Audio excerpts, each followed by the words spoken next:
Guys, we have seen almost the entirety of the season, so it is surely a good time to evaluate all the business that was done at the beginning of the season. All of your favourite clubs did some great business last summer, but not everyone got it right, and it is those guys we're here to talk about today.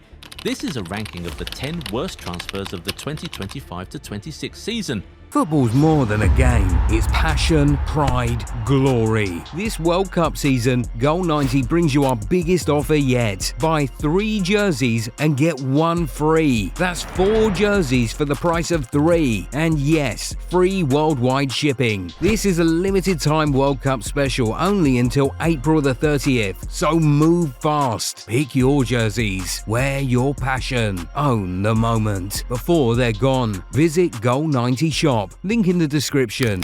At number 10 is Jadon Sancho. He moved to Aston Villa last summer and still hasn't got a single Premier League goal for them. Across all competitions, he has managed just 1 goal in 33 appearances. He simply has not made the attack better, and he hardly starts games for the team anymore. It's been a poor season for the former Dortmund man, and the only reason he's not higher up on this list is because it was just a loan move. If Villa had paid good money for him, then there would have been some real regrets here. In number 9 is Franco Mastantuono. Real Madrid paid €45 million to bring the teenager from Argentina last summer, a price that was $15 million above his market value. It was a risk spending that much money on a kid who had not played a single minute of European football, and well, that risk has simply not paid off so far. Mastantuono could still turn things around in the coming years, but as far as this season is concerned, he has been very underwhelming. He has scored just 3 goals across all competitions, which is just not impressive for an attacker. Even less impressive is the fact that he has been booked more times than he has been involved in goals for Real Madrid. The teenager has been so disappointing since his move to Madrid that we think it could actually cost him a place in Argentina's World Cup squad this summer. When you think of the caliber of players Real could have got for that amount, you begin to see how bad this particular transfer was. And we go from one Argentinian winger to another. At number 8 is Alejandro Garnacho. The 21-year-old moved from Man United to Chelsea last summer for a little over €46 million, and he just has not lived up to expectations. His numbers are not the worst in the world, to be fair. He has been directly involved in 12 goals in 39 appearances for Chelsea, including 2 goals against Arsenal in the knockout rounds of the EFL Cup. But the thing is, a lot more was expected of him because of how he left United and everything that was being said about him in the media.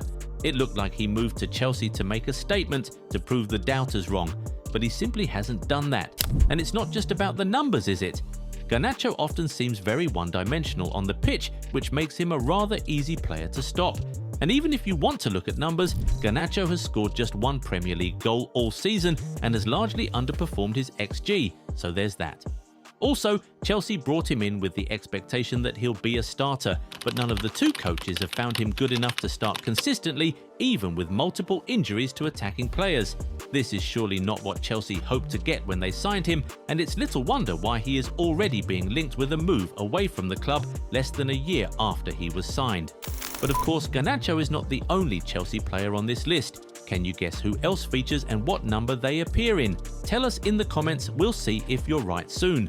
While you're there, if you aren't yet subscribed to the channel, go do that right away so you never miss out on our amazing content. Done? Okay, now back to the countdown. We go up to number 7 where we have Harvey Elliott. Everyone used to say that all Elliott needed to do was leave Liverpool and go to a smaller club with less pressure and he would be an absolute star. Well, he did exactly that last summer, but it has not got the way everyone thought it would. He moved to Aston Villa, but he was so bad that the coach has iced him out of the squad for almost the entirety of the season. He has scored just 1 goal all season, and that came in an EFL Cup loss to Brentford. Unai Emery was so unimpressed by Elliott that he nearly forced him out in the January window, but nobody wanted him apart from Charlotte FC from the MLS. So far, Elliott has started a total of 3 games across all competitions for Aston Villa and has played a total of 283 minutes, which equates to a little more than 3 full 90-minute games. There's no way to sugarcoat this, it is really terrible. The only reason he is not higher up on this list is because he only joined on loan, so the regrets for Villa are certainly limited. Just like with Sancho, they can be thankful that they can say goodbye to him once the season is over. At number 6 is Lucas Chevalier. PSG forced out Gianluigi Donnarumma in order to bring him in at the beginning of the season, so there was massive pressure from the jump. And well, it appears that the French goalkeeper crumbled under the pressure. He did not live up to expectations, so he lost his place in the team in January. Since then, he has been on the bench. PSG forcing out one of the best shot stoppers of his generation makes this transfer look even worse for the club, and the fact that this move might just have cost him a place at the World Cup makes it look worse for Chevalier himself. All round, this is hands down one of the worst transfers of the season. Now, to usher us into the top 5 is Anthony Elanga. Newcastle signed him from Nottingham Forest for a little over 61 million euros, and when you pay that amount for a winger, you want goals, but Elanga has not produced so much of that. After 29 games, he still has not scored a single Premier League goal for the Magpies. He does have goals against Barcelona in the quarter-finals of the Champions League and one against City in the semis of the EFL Cup, which definitely do a lot for his rep, but generally it's pretty poor. He has been directly involved in just 5 goals in 46 appearances across all competitions and has since lost his place in the starting lineup. This is surely not what Newcastle thought they were getting, and for that price, this is certainly one of the worst transfers of the season. Now, in number 4, we see one of the other Chelsea men we were talking about earlier, Jamie Gittens. Yeah, this one has just been a very disappointing signing. Chelsea spent 56 million euros to bring him in from Dortmund last summer, and it has been nothing short of disappointing. He has still not scored in the Premier League and has managed only 1 goal in 27 appearances across all competitions. Chelsea fans expected the young Englishman to come in and take the league by storm with his pace and skills, but he has been nothing close to that. Then, like he wasn't bad enough, he picked up a hamstring injury in February, which has kept him out since. When you remember that City got Ryan Cherki for a lot less than Chelsea got Gittens, this just looks much worse. The only bright side is that he is young. He is just 21 years old, so he could certainly still improve in the coming years. But as far as this season is concerned, he is easily one of the worst signings all across Europe. In number 3, we have Yoane Wissa. There are a number of reasons why this is one of the 3 worst signings of the season. First of all, his contract with Brentford was set to expire this summer, so if Newcastle had been just a little patient, they would have got him for free. Instead, they ended up paying close to 60 million euros for a striker who turns 30 this year. To make matters worse, before he even kicked a ball for Newcastle, he picked up a knee injury which kept him out until December. So essentially, Newcastle paid close to 60 million euros for just about 6 months of football. Even now that he's fit, it doesn't feel like the coach trusts him just yet, with Eddie Howe preferring to play Gordon as his 9 over Wissa.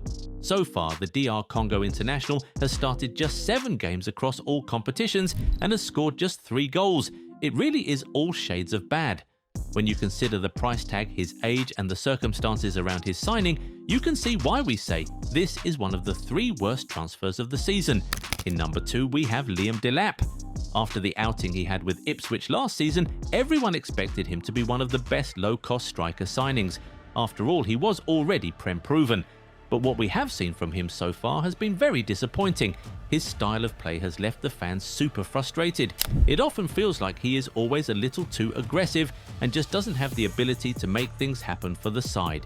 He has scored just twice for Chelsea across 37 appearances, which means that he has been sent off more times than he has found the back of the net for the Blues this season. For a striker, that is simply disastrous. Now, to the number 1, the worst signing of the 2025-26 season surely doesn't come as a surprise to many. It is easily Alexander Isak. When you consider everything, it is just impossible to question this. He can go on to become an amazing player for Liverpool in a season or 2, but as far as the current campaign is concerned, this is as bad as a signing can get.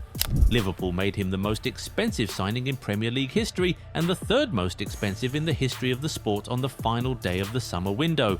But he has not come close to having the kind of effect you would expect from a player who cost that much. Because he chose to go on strike and not come into training to force a move away from Newcastle, he joined Liverpool in poor shape, so he looked out of sorts in the first few weeks.